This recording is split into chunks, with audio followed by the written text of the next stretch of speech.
was a walk-on at Arizona State. As a senior, he was voted Pac-10 Defensive Player of the Year. Considered by many to be too small and slow to make it in the NFL, he became a starting safety for the Cardinals. When you describe Pat Tillman, you don't begin as a football player, you just begin as a person. He's a guy that is very, very intelligent, and he has some very, very deep-seated convictions about things. The things that were important to him were different than what's important to other people, especially around the National Football League. He's not real glamorous. Pat doesn't have a cell phone and doesn't have a big house. He rode his bike to camp the first, month or two he was there. If I could describe Pat, number one, he's honest. Point blank honest. I call him old school because he's really, his word and the handshake is all he really needs.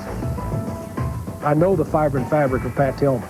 I've got a deep respect for his convictions. The decision that he made was not something that was just a fly-by-night decision, and it's also something that came from the heart. Go, bro. Go that long. Go, not too good. We don't fully know the motivation for Tillman's decision because he's avoiding the media spotlight. He and his brother Kevin traveled from Arizona to Denver, Colorado to enlist so that fewer people would recognize him. He's denied all interview requests. He's asked that reporters not approach his family.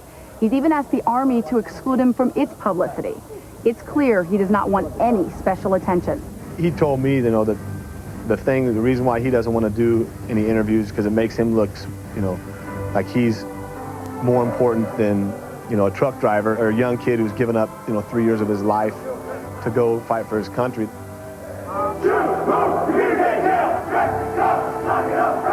There is no special treatment.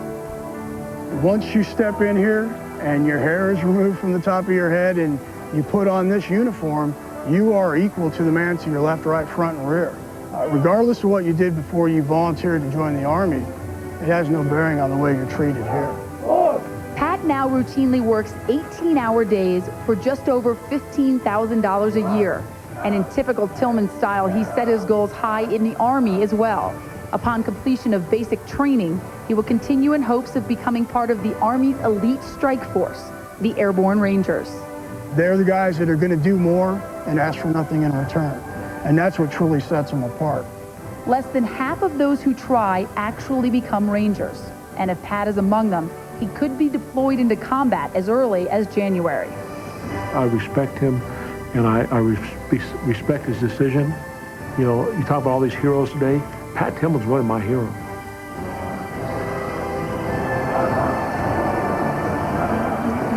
I talked to the people at Fort Benning earlier today. Tillman is expected to complete basic training at the end of October, and then he begins his quest to become an Army Ranger. And for those people who think his days as a football player are over, think again. I talked to his agent, and after his 3-year commitment to the Army, Al, he plans to return to the NFL. He'll be 28 years old. He'll be 28 years old, Melissa, and he'll be in very, very good shape. Good feature. Back with John after this.